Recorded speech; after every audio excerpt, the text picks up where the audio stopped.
Hello, and welcome to this week's full episode of the Scrimshaw Show. My name is Scrimshaw. Thank you so much for listening to this week's edition of the podcast. If you missed it, I had a Monday mini on why Democrats have a better chance of winning the Senate than people think, but they also have a better chance of losing 2 or 3 Senate seats, and how some people are making a mistake about how to correlate Senate odds that I, amongst many others, made throughout 2020. If you're watching this on YouTube, give this a like. Subscribe to my YouTube channel. If you're listening to this on an audio podcast, good for you. If you would like to go to the YouTube channel and give me a like anyways, because that's helpful in this business, please do so. Follow me on Twitter at eScrimshaw. Follow the show account at Scrimshaw_show. Follow my writing at scrimshaw.scripted.substack.com, and buy Salvation in the Storm, my novel, which my pinned tweet on Twitter is still the link to buy that. On today's podcast, we're going to be talking about the U.S. For most of the podcast, we'll do a little Ontario at the end. This is being recorded Wednesday, technically Wednesday morning. So I don't have the Abacus Ontario poll as of the time I'm recording this, nor do we have the outcome of any of the voting rights stuff, which is going to be the lead of this podcast. We're also not talking about Boris Johnson or any of the UK stuff because, well, by the time this podcast comes out, we're going to have so much more information that it's just not worth talking about it and instantly dating the show and rendering it useless. Anyways, so that's going to be the plan for this podcast. We're going to, I think, start with what is the both biggest story but also most confusing thing about U.S. politics right now, which is, what are Democrats doing with the voting rights push in the Senate right now? I'm not saying the bill is bad. I would vote for it in a heartbeat if I could.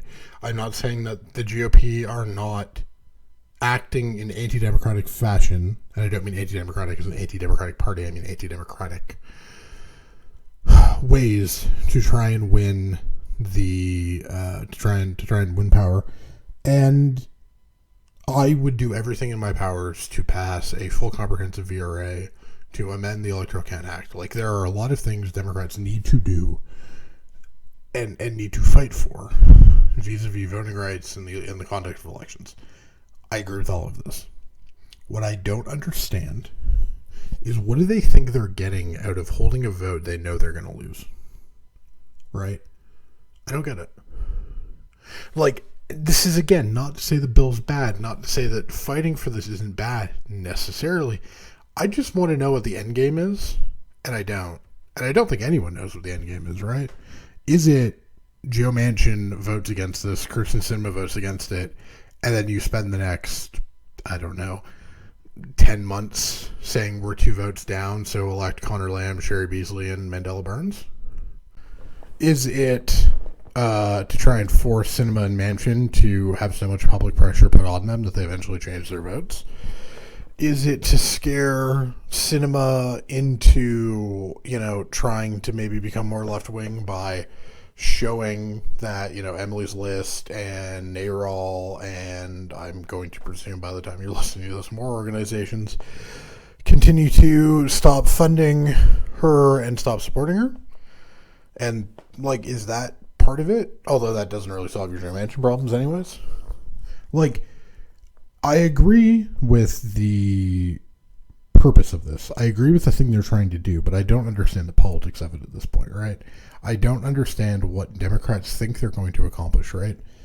They have 48. So in theory, you're going to twist John Tester and Meg Hassan and Mark Kelly, all of whom have voiced, forms of skepticism about filibuster measures. So you're going to make all of them take a vote to break the filibuster, to take a vote because they're going to lose a vote on voting rights. Okay. So you're going to force these people into taking a vote for no reason that's just going to antagonize people and are going to allow them to be painted as ideological extremists. Not what I would do for two senators up for re-election this year and one in a red state up, the cycle after that, but okay. Is the value that you get to say that Mark Kelly, Raphael Warnock, Catherine Cortez Masto, and Maggie Hassan are pro voting rights?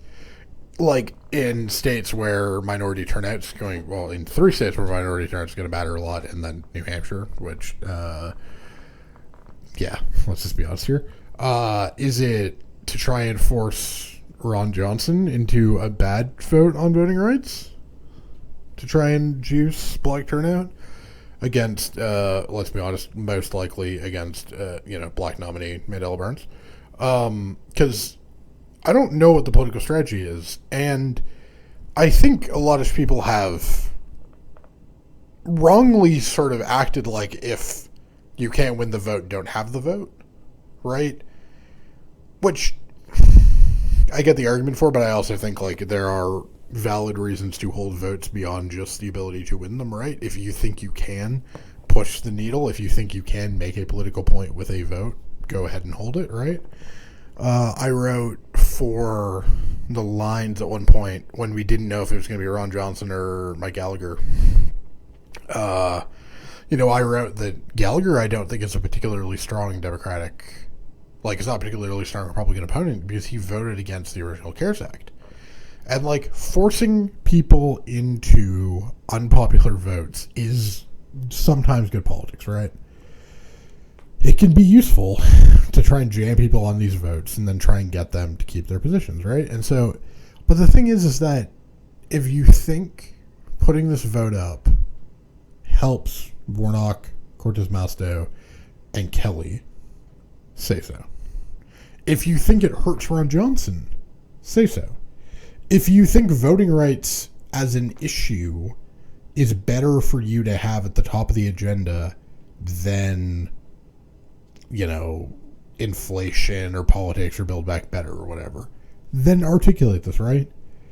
Fucking write an anonymous memo, just happen to fucking accidentally email it to Jake Sherman and have it be the lead of Politico Morning, or not Politico Morning, Punchbowl AM, right? If that's actually what you want, right? If that is actually the plan, if you are basically putting this up just to play politics, just to play senatorial politics for later in the year, articulate the vision, right? Is it to try and make Ron Johnson, and I mean, I guess in theory someone could say Marco Rubio because, Marco. There are still people who are convinced Marco Rubio can lose. No.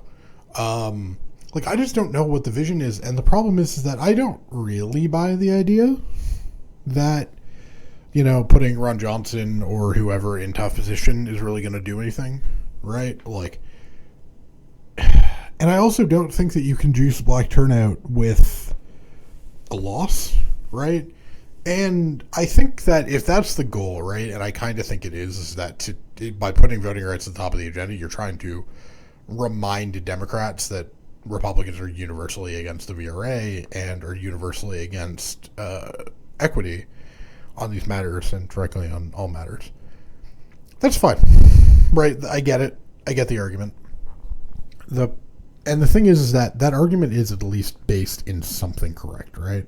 Which is the 2010 and 2014 massacres for Democrats were mostly caused by bad minority turnout, right? I've given this factoid a bunch of times, but Mitt Romney got a higher share of the black vote in Florida and Colorado than Rick Scott and Cory Gardner would get 2 years later. He lost both Colorado and Florida, but Rick Scott and Cory Gardner both won them because the share of the electorate that was white spiked as black and Hispanic turnout collapsed, right? And so what you ended up getting was I don't want to say reversion, but it was some of it that the voters who turned out in 2014, the black and Hispanic voters that turned out in 2014, were slightly to the right as a group of the voters who voted in 2012, as it was as disproportionately Democratic non-white voters were the non-white voters who didn't turn out. But what you ended up with at a sort of fundamental level was indifference from non-white voters, and certainly apathy in terms of their votes, that, I mean, cost Democrats states, right? And I'm not necessarily blaming black or Hispanic voters as much as I am blaming a Democratic machine which didn't give black and Hispanic voters a lot of reason to turn out, right? This is a Democratic Party and a president who signed executive action to support immigrants, undocumented immigrants. Sorry, I was trying to think of the word. The Friday after the midterms, because he was so scared of turning off, white supposed moderates, that he wouldn't do it before the election. But as soon as the election happened, he was willing to sign it. Well, okay, sure. And I do get with the Senate map you were looking at in 2014, like, pissing off white moderates would have been bad politics, although whether or not that executive action would have pissed them off any more than they already were pissed off is a separate and distinct question. But, part of the reason that they lost Colorado, and by, how do I put this properly? If Democrats had given a shit about Hispanic turnout, they would have had Cory Gardner's Senate seat for those 6 years. Which, given that we want that at some point, Democrats got the Senate majority to 51-49 for the GOP in the Trump era. Okay, you're at 50-50. After Jeff Sessions is replaced by Doug Jones, right? Now, you can make the argument that maybe in a 51-49 Senate, they never put Jeff Sessions into the Attorney Generalship. Like, yes, there is a butterfly effect for all of this. But at a very fundamental level, Kay Hagan, if you get better black turnout in North Carolina, Kay Hagan wins again. And if you get better black and Hispanic turnout in Colorado, Mark Udall wins again. And in that case, the GOP walk into 2017 with as wafer thin a Senate majority as Democrats currently have now. And given that they would have needed all three of Lisa Murkowski, Susan Collins, and John McCain to vote for all of their policy ideas, and frankly, also, Brett Kavanaugh, you can very possibly make the argument that that things are fundamentally different now. And the problem for Republicans is they don't, like, the problem for Democrats is that, yes, okay, pointing out that the GOP are bad on these issues. Black voters know this. Like, black voters are not surprised to find out that the GOP are a political party and a political movement designed towards racism. This is not something they find difficult to comprehend. What they mostly find difficult to comprehend is what is the point of voting for a political party that does not advance their actual goals when they have full control of Washington. And yes, I'm aware that they have full control of Washington by the skin of their teeth. I am aware of the fact that they do so with a wafer-thin majority in the House and a functionally non-existent majority in the Senate, except on rare policy issues and on judicial appointments, which, thank fucking God we have that at the very least, right? The problem is that, like, pointing out that Democrats are inept is not a good way to justify electing more Democrats, right? Because you might know this, and I might know this, and we all might be able to come to a reasoned defense of the Obama legacy and of the Biden administration in terms of the inability to pass more substantive, lasting reforms, right? We can all understand the fact that the filibuster exists, and that control is not really as large of control as possible, and that the Senate has, immovable blockades to reform, and that the way the Senate is structured itself is not particularly great. We can do all of this until the cows come home, right? Nobody cares. Nobody out in the real world understands this. They look at Democrats, they look at the fact that they have the head's House, the Senate, and the presidency, and go, do shit. And telling them that expecting a party in full control of Washington, that they can't actually do something, is both in some ways true, but also, something that most people are not going to understand. And frankly, at some point, you have to build a political strategy around what people are going to actually understand, as opposed to how you want them to understand it, right? Telling people consistently that they don't know what they're doing, that they're wrong, that they're thinking about these things the wrong way. It's not how this works, right? You can be right as much as you want. You can be correct, and you can be factual, and you can have all the details of why X or Y piece of legislation didn't pass, and how, frankly, it wasn't Democrats' faults. And all people are going to look at is rising grocery bills, rising cost of living, and a whole lot of nothing. Because, frankly, other than the bipartisan infrastructure bill, Joe Biden hasn't had a positive accomplishment outside of appointment of judges, which is frankly an issue that does not get that many people excited. Since March, right?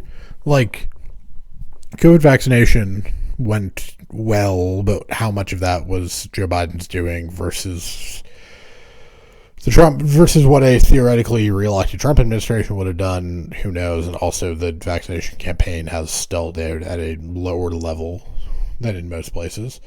To the extent that there are, in some places, restrictions being added, mask mandates, whatever else, Joe Biden is neither responsible for COVID cases going down, nor is he responsible for them rising. And so you're in this weird spot where Democrats are sort of, again, not really able to control their own messaging legacy.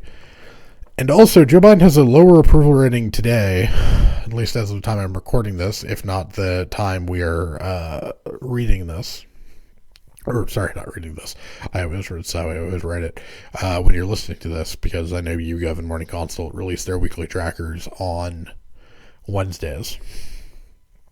But you're looking at a situation where the Republican Party is in a strong position, and a position that's getting better and better. Biden's approval is not going up. Biden's position is not strengthening. And at some point, Democrats have to understand that they can't waste time on flights of fancy, right? We only have so much time left, right?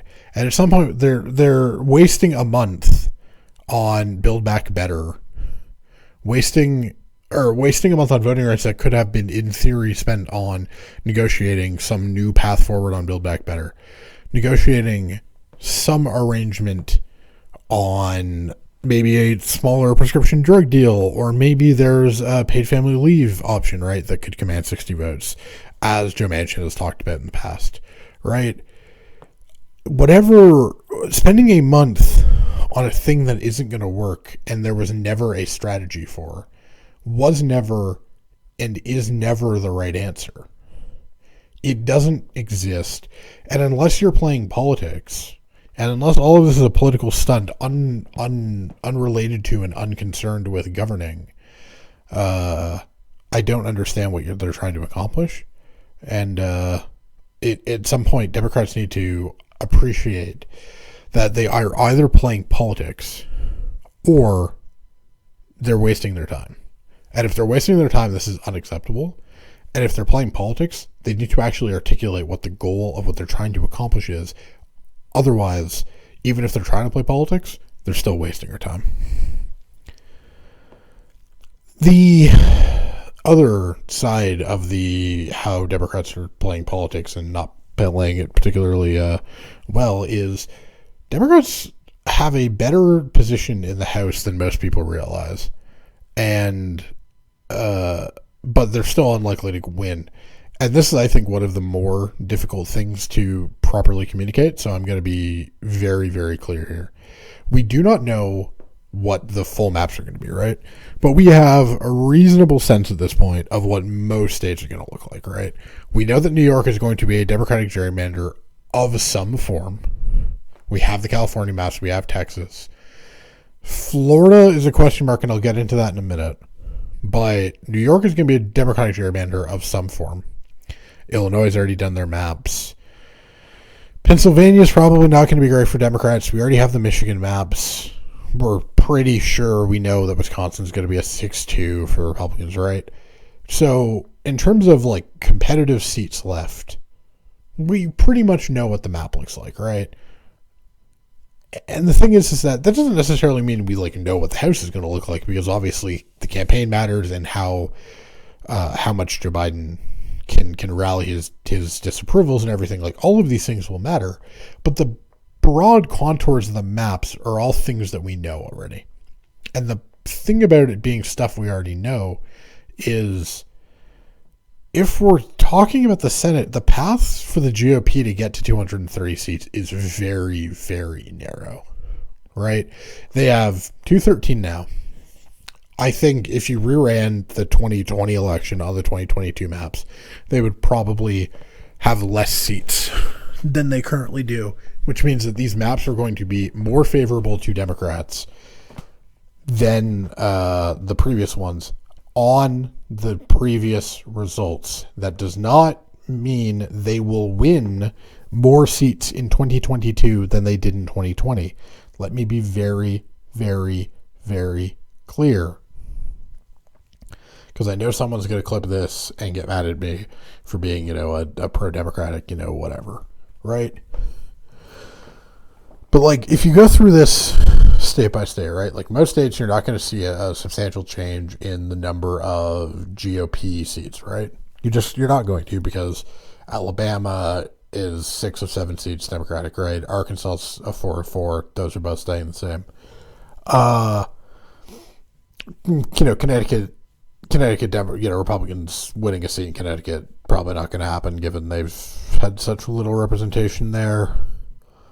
We know that New Jersey is going to be a 9-3 because the GOP, because the Democrats passed an aggressive gerrymander which threw one of their members under the bus to try and to ensure that they couldn't get swept.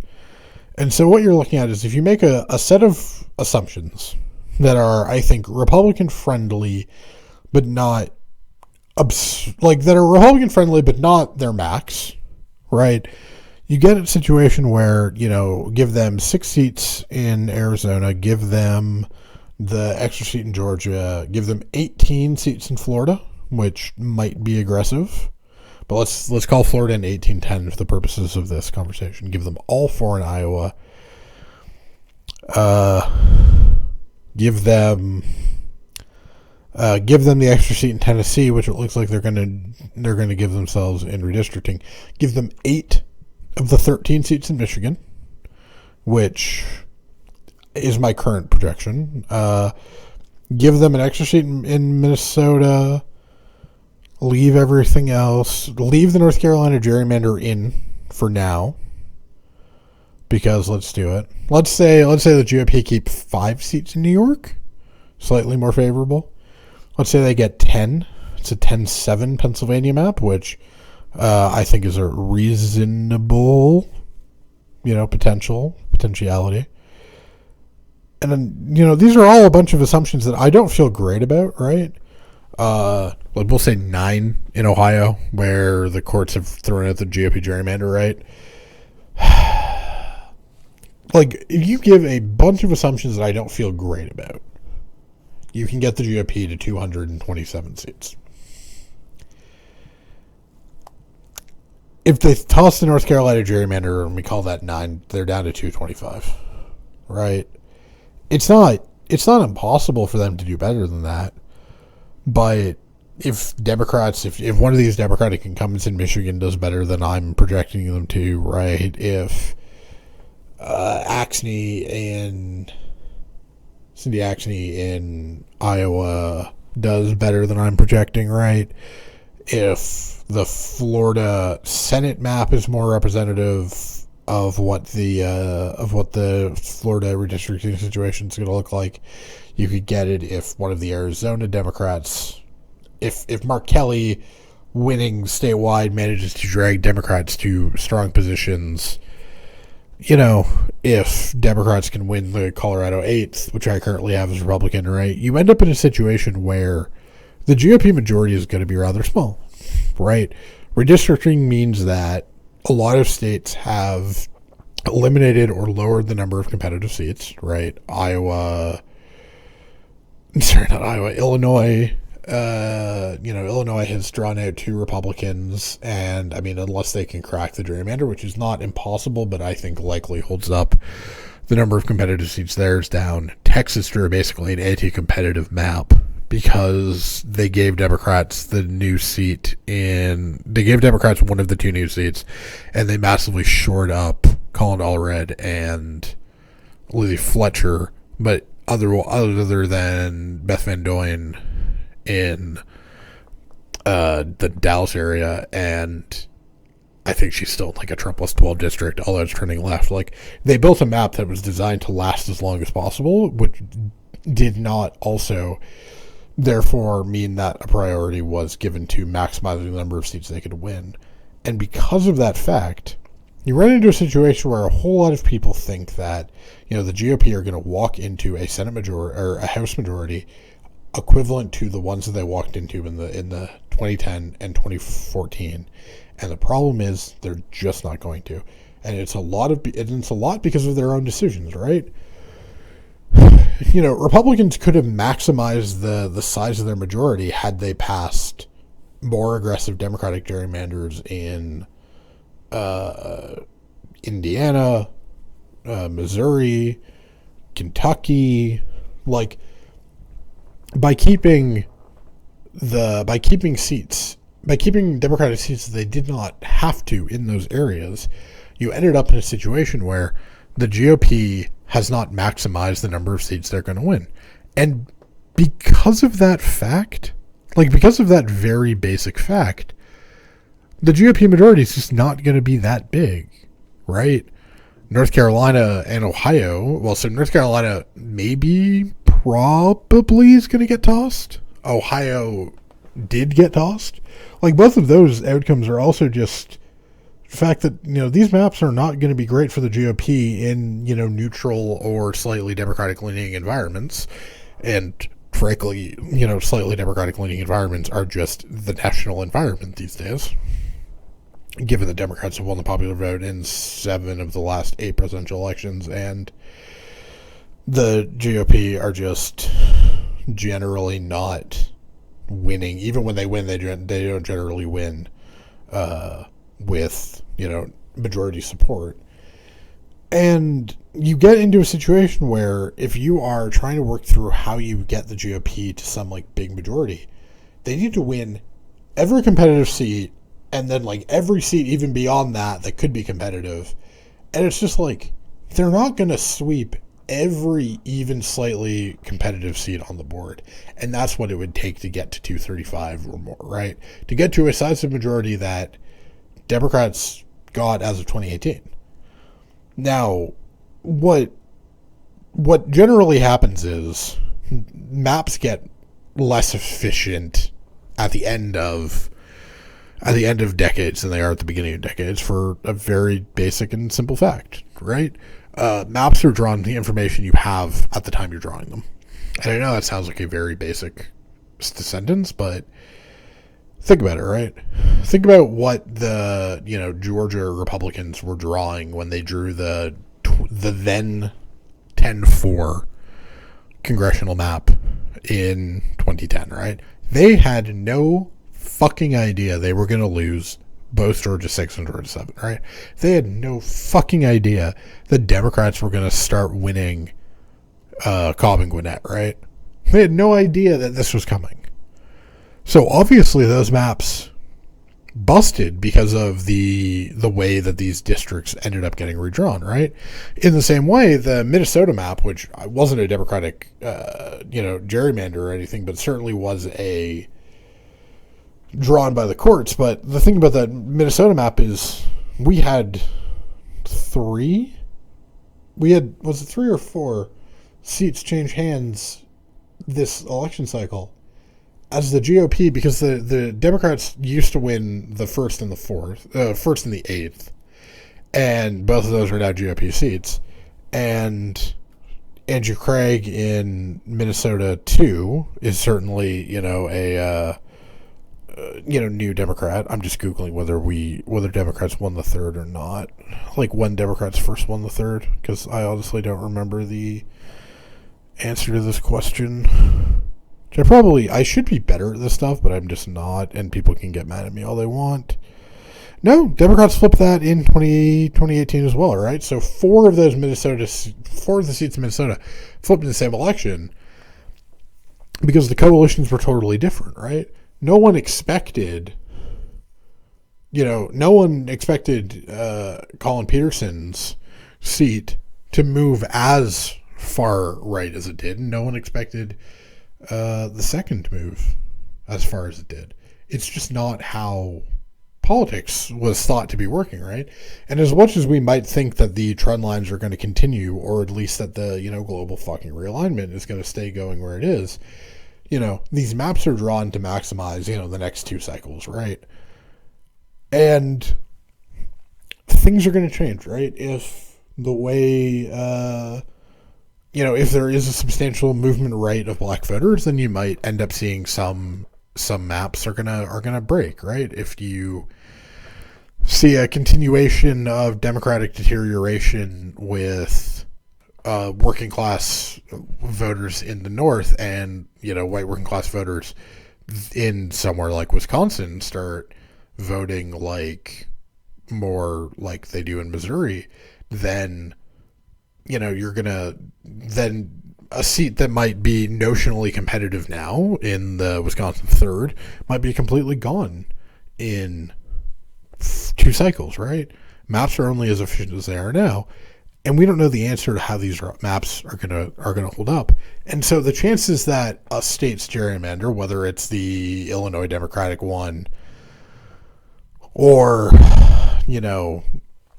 one of the Republican gerrymanders, right? The chance that might break as the state trends one way or the other, it's totally possible, right? It's totally possible the Illinois map could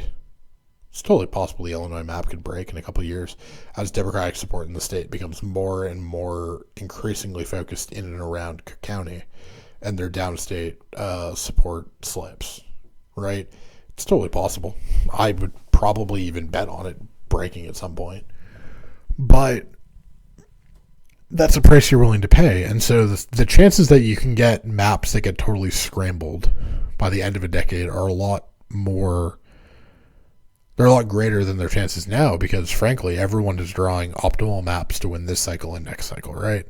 And so what you're going to end up seeing is Democrats are going to be in a situation where the maps they're going to fight this campaign, the next 2 campaigns on, they're probably going to be pretty favorable for them, right? The GOP didn't go nuclear in a whole lot of states they could have. They didn't go to the extremes that they could have, and plenty of people wanted them to, right? There's a big fight in Florida brewing right now, which I don't know who's going to win it, although I suspect it won't be Ron DeSantis' deeply illegal VRA violating map. But what you end up seeing a lot of, and what you're likely to see, is a whole lot of people who think that midterms mean 20 losses for the incumbent party, or 30 losses, or 40 losses, or whatever the average number is, right? Or, a Biden approval of X. Presidential approval of X means you're going to lose Y number of seats, right? And that's, not... I don't want to say that's true, because it's not, right?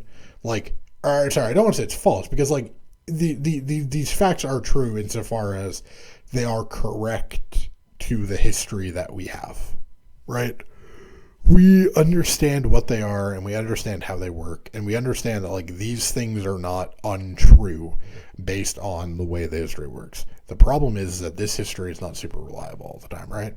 And like, yeah, I know it's the US and maybe I need to take US history a little more seriously given like, just like, the Virginia stuff seems a lot. The Virginia stuff seems more coherent if you only understand it as a function of, the way that history usually works, right? Like these are not independent outcomes, and I do understand that, like, Democrats would be in a better position if they didn't have the presidency. I get all of that. I get it all. The problem is at some point, Democrats are going to be in a better position at the end of the House than people think, because there just are not that many competitive seats for the GOP. Democratic incumbents, a lot of Democratic incumbents are retiring, and I think a lot of people have taken that as a sign that Democrats are unlikely to win the House again, which, yeah, like that's true, right? A lot of people don't want to stay in the minority. And redistricting, it's a combination of redistricting cycle and the fact that Democrats are highly unlikely to win the majority right now, right? Like, that's just a sort of basic combination that leads to a lot of Democratic retirements. What it also does, though, is I think a lot of people are sort of, like, these retirements are bad news from a, what does this mean for winning the House perspective? What it means in district by district, though, is that most of these districts have not been competitive, right? And what you're mostly seeing is the old guard of the Democratic Party cycling out. And while that's not good because they don't think that they can stay in the majority again, it doesn't necessarily mean that, like, in swing districts, we're still mostly going to have good, solid Democratic members there, right? We're still going to have Angie Craig in whatever form her suburban Minneapolis seat holds, right? We're still going to have Kim Schreier. I'm really sorry if I'm mispronouncing her name. I've for some reason, I've never heard it pronounced. She's Washington 8, I do believe. We're still going to have Democratic incumbents in a lot of these competitive states. We're still going to have Luria, Spanberger, and Wexton in the 3 Virginia seats, right? I'm not saying we're necessarily going to hold all 3 of those, although I think Wexton's seat's now safe. It's Spanberger who's got the less competitive but still competitive Virginia seat, and Luria's seats, Biden plus 2 or whatever. And, like, I'm not saying she's necessarily going to win, but, like, you could see a situation where if Biden's approval recovers a bit, Luria holds her seat, Andrew Craig wins, a Biden plus 3, Sharice Davids wins a, Biden plus 5, which is what the Kansas legislature looks pretty likely to put her in, in Kansas, in the Kansas City suburbs. Like, you're getting to a situation where Democrats, the maps aren't going to be the reason Democrats lose. And the thing is that if the GOP are going to have the kind of night that a lot of people sort of think based on the history they're going to have, you run into a problem of, okay, that's great, right? We all understand what's going on here, but the seat math just doesn't add up in the way people think it would. And because we know Democrats are going to win some seats in a slightly idiosyncratic way, right? Like, Will Hurd won in Texas while Lindsey Fletcher and Colin Allred won, right? In 2018, right? I'm just trying to think through, but, like, you always end up with some members who stick and some people whose districts, despite being more favorable, lose, right? Amy McGrath lost in Kentucky, but Joe Cunningham won in South Carolina, right? Kendra Horn got over the line, but John Katko never really faced a serious challenge, right? Races are weird, districts are hard, and some members are going to hold on against the tide. We don't know who they're going to be, but we do know that any path for the GOP to get all the way to the sorts of historic highs of even, let alone, a sort of 35 seat gain, which I know the people at Crystal Ball are sort of focusing on as like a potential target. But like without without Ohio and without North Carolina, like that path doesn't exist. I think a lot of people are overestimating how much Democrats are really in trouble in a purely how many seats are they going to lose sense. Even though, yes, I do agree with the conventional wisdom that Democrats are currently very unlikely to win back the House. The last topic I want to get to on today's podcast is the Ontario election. As I said, I'm recording this around 1:30. Oh shit, it's already 2 a.m. Wednesday morning. And so I have not seen the Abacus data release yet, because that's coming out in 4.5 hours, and I'll be asleep when that comes out, hopefully, ideally. But unless there's something truly miraculous in that poll, it's not been a great time for Doug Ford recently. Last week we had a Ministry Research poll which had them narrowly in front on 30% of the vote. We had an IRG poll showing them down one. Now they were on 35, Liberals were on 36, and the NDP were all the way down at 22%.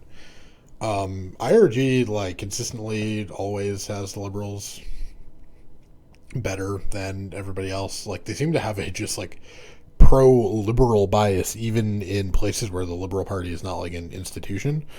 I remember an Alberta poll of theirs at some point had the, like, I don't remember when now, had the Liberals on like 9-11%, some shit like that. There's something about their methodology. So, you start thinking like, okay, it's IRG. Like Greg Lyle's well respected, but like it's still IRG, and like we know that they're not the world's best pollsters or some shit. But then we get to Main Street, whose work I respect implicitly, and if the Tories are only at 30%, they're fucked. If they're only at 30%, they're completely and utterly fucked, right? And the Liberals are up from the last poll. They're back into second place in Main Street stuff. Stephen Del Duca seems to be sort of setting the agenda a little bit more than Andrew Horwath right now. I continue to expect him to beat the NDP into second place.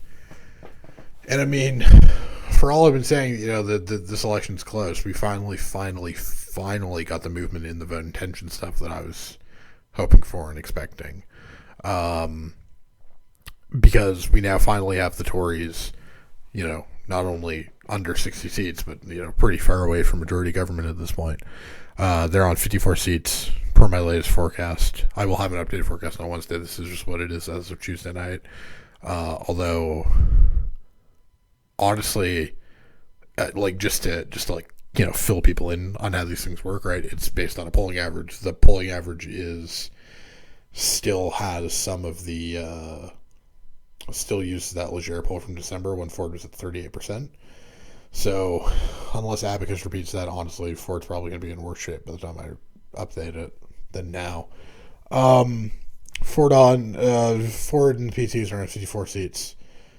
Liberals somewhere in the 40s. NDP on 28. Greens on 1. Liberals are on whatever that number is. I should have the number in front of me, and I just don't. I have to do a lot of things, okay? Sometimes I forget what my own projections are. There's a reason I build spreadsheets, because my spreadsheets won't forget basic shit like I do. But what you're finally seeing is the Liberals put a little bit of... You're finally starting to see the Liberals really bite into the... outside of the low-hanging fruit. 41 Liberals, to be clear. But we're finally starting to see the Liberals break into the next tier of Tory seats, right? You're starting to see them, win all of the Mississaugas. You're seeing them ahead in both Oakvilles. They'll win Oakville almost assuredly. But with Oakville, North Burlington, right? Like, that's the much more marginal one of the two. And the fact that they're getting ahead there is a very good sign. They're breaking through into Scarborough, Agincourt, per the latest update. Peterborough, Kawartha, Nepean is not currently tipped to go red per the model, but, like, that one's close finally. The Liberals finally getting, leads in all 6 of the Mississaugas. The Liberals even got ahead in Kitchener-South Hespeler by the final model, although all 3 parties are within 1% there.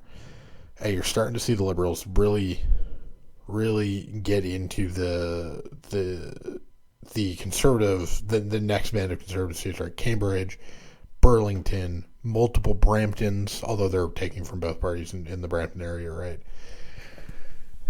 And what you're looking at is a situation where if the Liberals can keep digging into Tory territory, right? If they can keep getting into, if they can get into Nepean next, right? If they can keep going into those kinds of seats, you are going to run into a situation where Scarborough North, Del Duca's seat of Vaughan Woodbridge, Willowdale, Kitchener-Conestoga, Connecticut Carleton, like, if the Liberals can start digging into those seats, they're actually going to get to a situation where it's possible they could catch the PCs in terms of number of seats. But what they would actually be doing is just guaranteeing we know what the election is, kind of regardless what the election result is, kind of regardless of whether or not they get a majority or not, or whether they get the most seats or not, right?